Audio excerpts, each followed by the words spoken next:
సమాజం పేలడానికి సిద్ధంగా ఉన్న అగ్నిపర్వతం లాగా ఉంది. 70 ఏళ్లుగా వాళ్లకు రాజ్యాంగబద్ధంగా చట్టబద్ధంగా రావాల్సినటువంటి హక్కుల కోసం రకరకాల కమిషన్లు వేసి కాలయాపన వేసింది. నాడు కాంగ్రెస్ కాకా కలెక్టర్ కమిషన్ వేసింది, తర్వాత బీజేపీ మండల్ కమిషన్ వ్యతిరేకంగా కమండలాన్ని తీసుకొచ్చింది.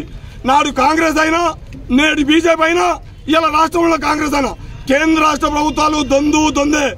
అస్సలు చట్టసభలో పెట్టాల్సినటువంటి బిల్లును పెట్టకుండా ఇది వీధి పోరాటాలకు తావునిచ్చింది కేంద్ర రాష్ట్ర ప్రభుత్వాలే. కాబట్టి కేంద్ర రాష్ట్ర ప్రభుత్వాలకు మొత్తం యావత్ తెలంగాణలోని బీసీ సమాజం తరఫున ఒక హెచ్చరిక చెప్తున్నాం.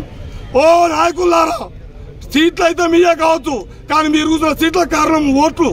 ఆ ఓట్లు మావి సీట్లు మీవా ఇంకా నా ఇకపై చెల్లని నినాదంతో ఇలా స్థానిక సంస్థలు అనేటివి 47% రిజర్వేషన్ అనేది గంజిలో ఉప్పు లాంటిది.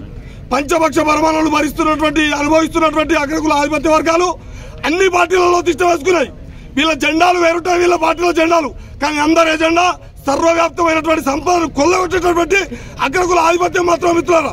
దీనికి వ్యతిరేకంగా పోరాడుతున్నటువంటి బీసీ యోధులందరికీ ఆహ్వానిస్తూ బీసీలకు మద్దతు ఇచ్చి బీసీలకు అండగా పడుతున్నటువంటి ఎస్సీలు ఎస్టీలు అదే అగ్రకులాలు ఉన్నటువంటి సామాజిక ఉన్నటువంటి ప్రజాస్వామ్యాలందరినీ ఆహ్వానిస్తున్నాం. నేటి బీసీ బందే రేపటి బీసీల హక్కుల కోసం పోరాడుతున్న ఒక మజిలీ లాంటిది, ఒక పునాది రాయి లాంటిది.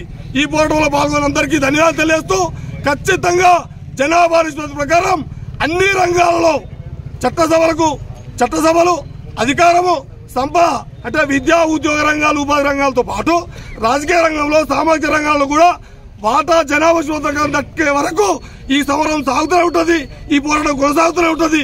జై బీసీ. 47% బీసీ రిజర్వేషన్ల సాధన కోసం పోరాడదాం. 47% బీసీ రిజర్వేషన్